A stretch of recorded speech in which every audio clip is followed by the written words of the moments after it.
Scott, thanks. City of Centerton is seeing some relief today from a water usage moratorium that is now being amended. Last weekend, Mayor Bill Edwards asked Centerton residents to only use water for essentials like cooking and bathing. Well, today, city leaders say residents are now allowed to turn sprinklers back on, just not every day. Yeah, 5 News reporter Bo Russell spoke with utility leaders and residents about the changes and the concerns the recent shortage has raised. Well, the immediate water shortage started with a break in a water line that serves the entire region.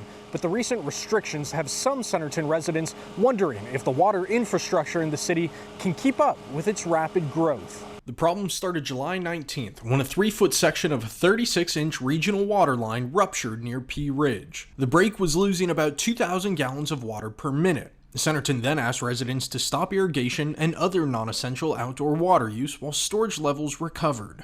Our water provider had a really bad break on the transmission main that supplies all our water.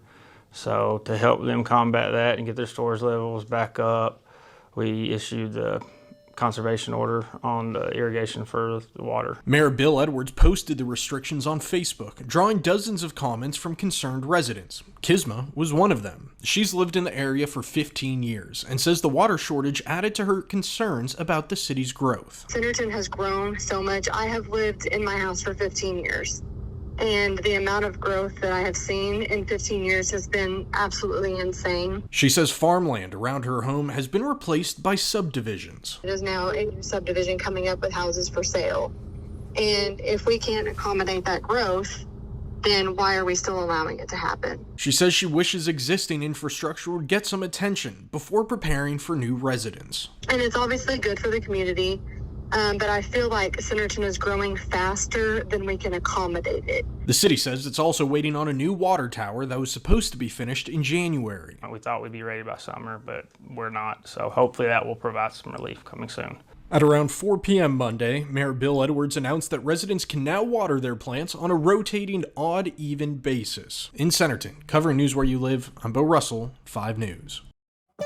The city of Fort Smith is being given an extension on the deadline to comply with that multi-million-dollar consent decree. The city must now complete all sewer system repairs by June of 2038, 10 years after the original deadline.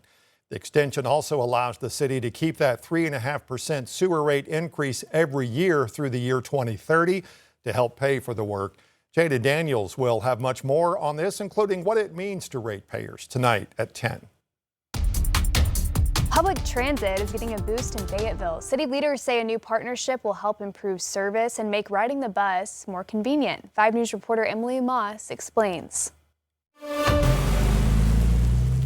The wheels are in motion for a major expansion of public transit in Fayetteville. A $500,000 investment into a partnership with Ozark Regional Transit and Razorback Transit will double service on the city's 2 fixed bus routes. The expansion also adds later hours, Saturday service on College Avenue, and 21 new transit shelters. The goal is simple: make the bus a more practical option for everyday riders.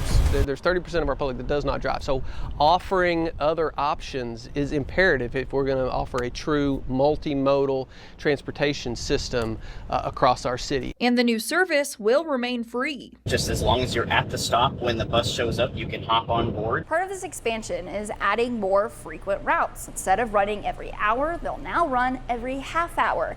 Both Ozark Regional Transit and Razorback Transit use this app called Passio Go. It helps you track where the routes are and how many people are on them, so that you can pick the best bus for your route. People can't plan their day around a bus every hour, and so frequency and reliability equals more usability and higher ridership of transit, and so that was where we really wanted to focus. The new partnership begins August 1st, and both transit systems are focused on a better service for riders. The city and as well as Razorback Transit and ORT, we're all just wanting to provide the best service possible to campus for us, and then just to the city of Fayetteville as a whole. In Fayetteville, covering news where you live, Emily Moss, 5 News.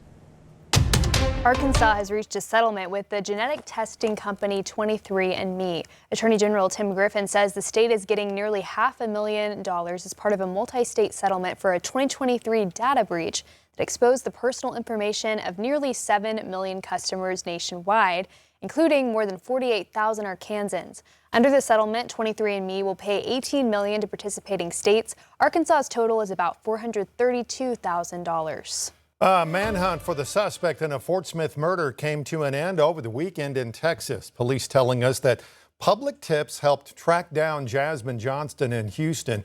She was arrested by the U.S. Marshal Service there over the weekend. Capture came nearly 3 weeks on the run and just days after the marshals offered a new $5,000 reward for information leading to her arrest. She's charged with first-degree murder in the shooting death of a 16-year-old boy.